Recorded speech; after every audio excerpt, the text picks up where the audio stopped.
અવાજ બહુ થઈ રહ્યો છે, થોડી ભગવાન શાંતિ રાખો તો આપણે સત્સંગની ધારા શરૂ થાય.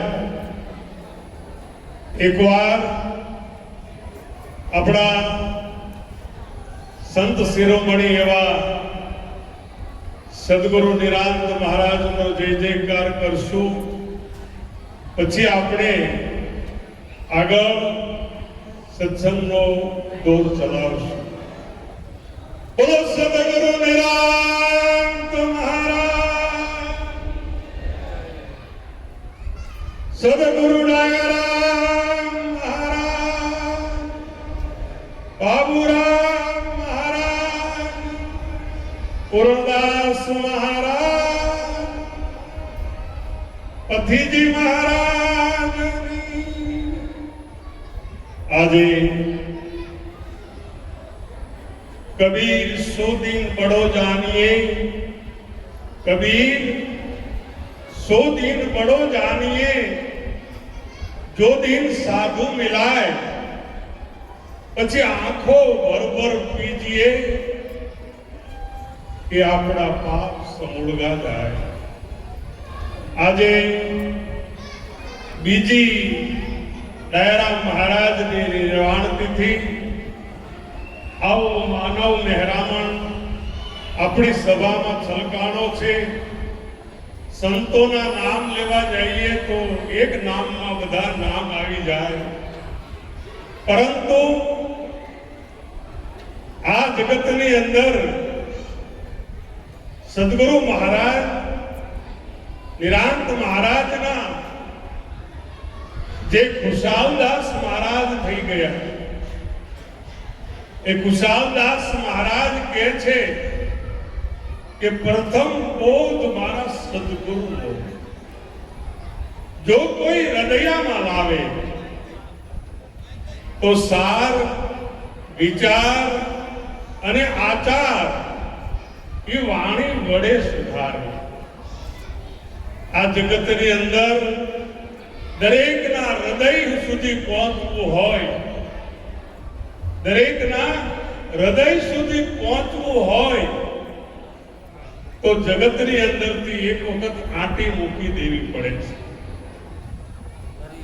વંટોળિયાએ એક વખત વાને પૂછ્યું, પવનને પૂછ્યું કે તારામાં મારામાં ફરક કેટલો છે? વાએ કીધું, પવને કીધું, તમારામાં મારામાં કોઈ જાતનો ફરક નથી. આપણે બેનને એક જ બાપના દીકરા છે, પણ તું જ્યારે આવે છો ત્યારે આંટી લઈને આવે છો, હું જ આવું છું, તારે આંટી છોડીને આવું છું.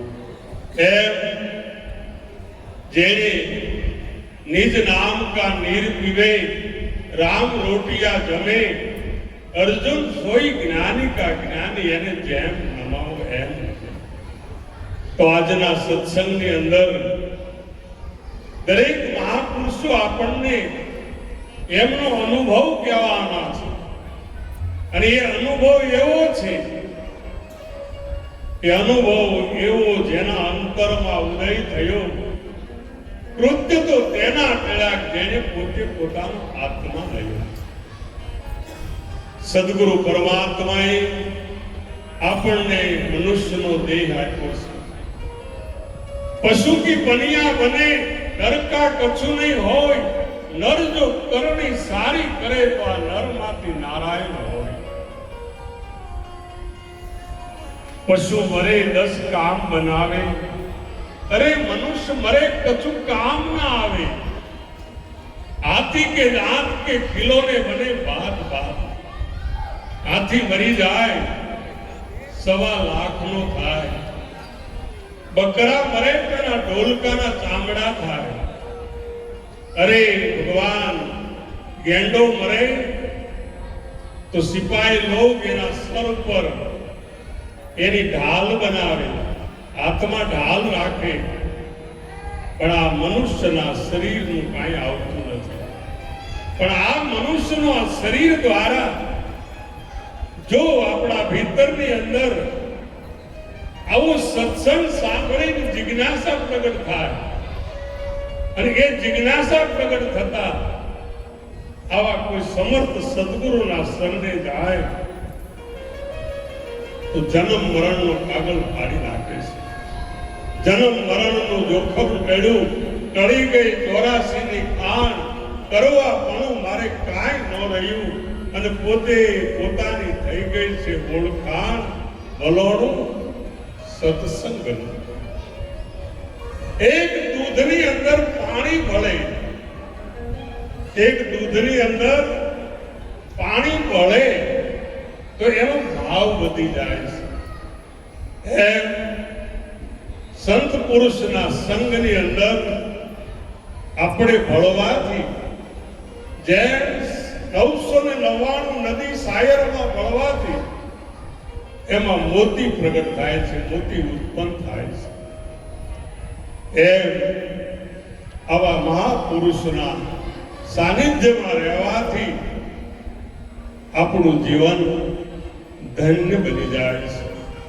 અને ધન ધન જનની તેની કહીએ જે કુળમાં હરિદાસા, જે કુળની અંદર ભગત બન્યો છે, સંત બન્યા છે અને ભગત બન્યો એની જનેતાને ધન છે.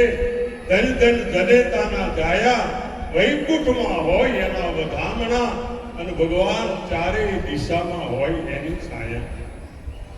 આજે ડાયારામ મહારાજ અડાલજની અંદર નિરાંતનું નામ રોશન કરી અને આજે અમર બની ગયા છે. અને એ અમર નામ, અમર કાયા, અમૃત પાય જો કોઈ દાસ જઈશું પીવું કહે પછી એને આવાગમન ન હોય. ડાયારામ મહારાજ આજે અમર બની ગયા છે, એનું નામ અખંડ બની ગયું છે. આજે તમે રિક્ષામાં બેહો ને તોય એ રિક્ષા વાળો ઓળખે કે અમારા ડાયારામ મહારાજ એક વખત તાળીથી ઉઠાવી દે. કારણ કે ભગત જન્મો એની જનેતાને ધન છે. ધન ધન જનેતાના જાયા, અરે વૈકુંઠમાં હોય એના વધામણા, ચારે દિશામાં હોય એની છાયા.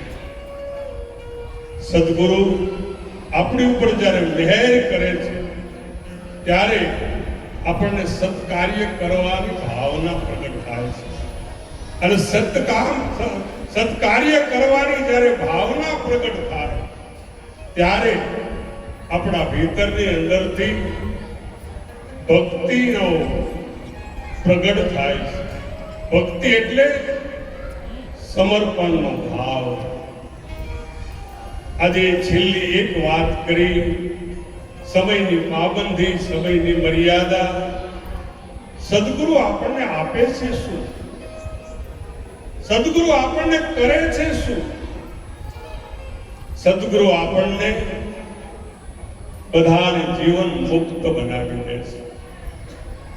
સદગુરુ આપણને 5 વસ્તુ આપે છે મારા વાલા. એક તો એની વાત આપે છે. સિંહ મળ્યો તારે સ્વરૂપ બતાવ્યું, નકશી કરાયો કપાસ અને ઘૂઘવાટો આવ્યો અને અજા ભાવ હતો એ છૂટી ગયો. એની વાત આપણને આપી અને એના જેવા બનાવે છે. બીજું, સદગુરુ આપણને આંખ આપે છે, નવી દ્રષ્ટિ, નવી સૃષ્ટિ, ગુરુ વચને અમૃત વૃષ્ટિ અને ત્રીજું લોચન ખોલે, સુરતા તો લહેરું લે છે. સદગુરુ આંખ તો આપે, અરે સદગુરુ આપણને પાંખ આપે. સદગુરુએ આપી છે મને ઉડવાની પાંખ. હરિના ભક્તો તો મારા સગાને સંબંધી, તૂટી ગ્રંથિ છૂટી મારી માયાની બંધી.